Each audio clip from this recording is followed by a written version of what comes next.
Ecosystem management is a process that aims to conserve major ecological services and restore natural resources while meeting the socioeconomic, political and cultural needs of current and future generations. The principal objective of ecosystem management is the efficient maintenance and ethical use of natural resources. It is a multifaceted and holistic approach which requires a significant change in how the natural and human environments are identified. Several approaches to effective ecosystem management engage conservation efforts at both a local and landscape level and involves adaptive management, natural resource management, strategic management, and command and control management. Formulations.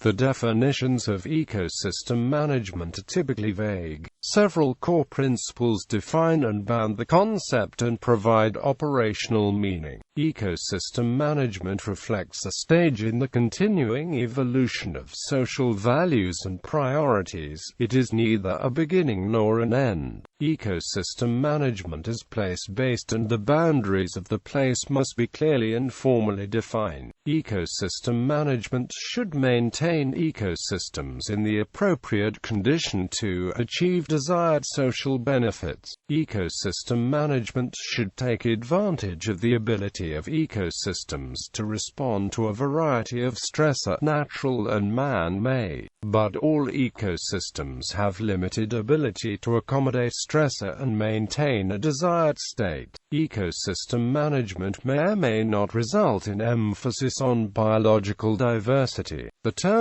sustainability, if used at all in ecosystem management, should be clearly defined, specifically the time frame of concern, the benefits and costs of concern, and the relative priority of the benefits and costs. And scientific information is important for effective ecosystem management, but is only one element in a decision-making process that is fundamentally one of public and As a concept of natural resource management, ecosystem management remains both ambiguous and controversial, in part because some of its formulations rest on policy and scientific assertions that are contested. These assertions are important to understanding much of the conflict surrounding ecosystem management. Professional natural resource managers, typically operating from within government bureaucracies and professional organizations,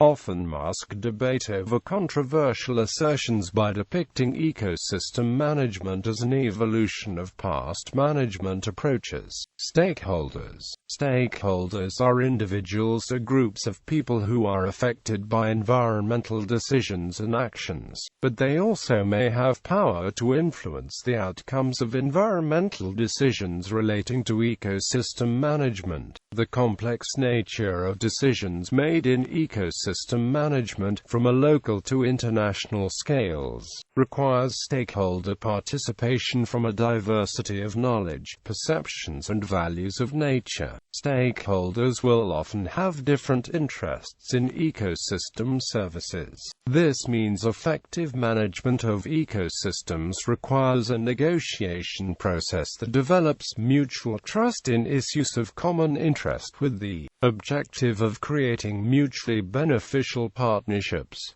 Adaptive management. Adaptive management is based on the concept that predicting future influences, disturbance to an ecosystem is limited and unclear. Therefore, the goal of adaptive management is to manage the ecosystem so it maintains the greatest amount of ecological integrity, but also to utilize management practices that have the ability to change based on new experience and insights. Adaptive management aims to identify uncertainties in the management of an ecosystem while using hypothesis testing to further understand the system. In this regard, adaptive management encourages learning from the outcomes of previously implemented management strategies. Ecosystem managers form hypotheses about the ecosystem and its functionality, and then implement different management techniques to test the hypotheses. The implemented techniques are then analyzed to evaluate any regressions or improvements in functionality of the ecosystem caused by the technique. Further analysis allows for modification of the technique until it successfully meets the ecological needs of the ecosystem. Thus, adaptive management serves as a learning by doing method for ecosystem management. Adaptive management has had mixed success in the field of ecosystem management, possibly because ecosystem managers may not be equipped with the decision-making skills needed to undertake an adaptive management methodology. Additionally, economic, social and political priorities can interfere with adaptive management decisions. For this reason, adaptive management should be a social process as well as scientific, focusing on institutional strategies while implementing experimental management techniques.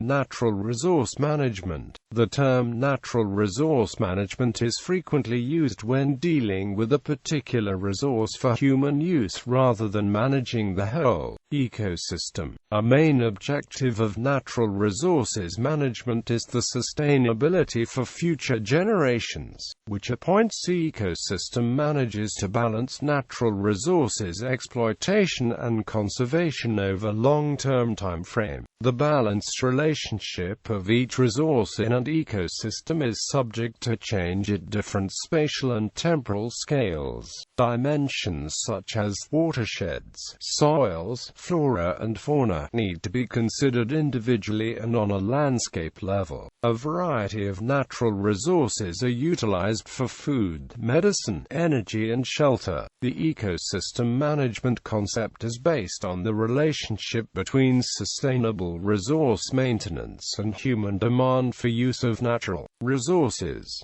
Therefore, socioeconomic factors significantly affect natural resource management. The goal of a natural resource manager is to fulfill a demand for a given resource without causing harm to the ecosystem, or jeopardizing the future of the resource. Partnerships between ecosystem managers, natural resource managers and stakeholders should be encouraged in order to promote a more sustainable use of limited natural resources.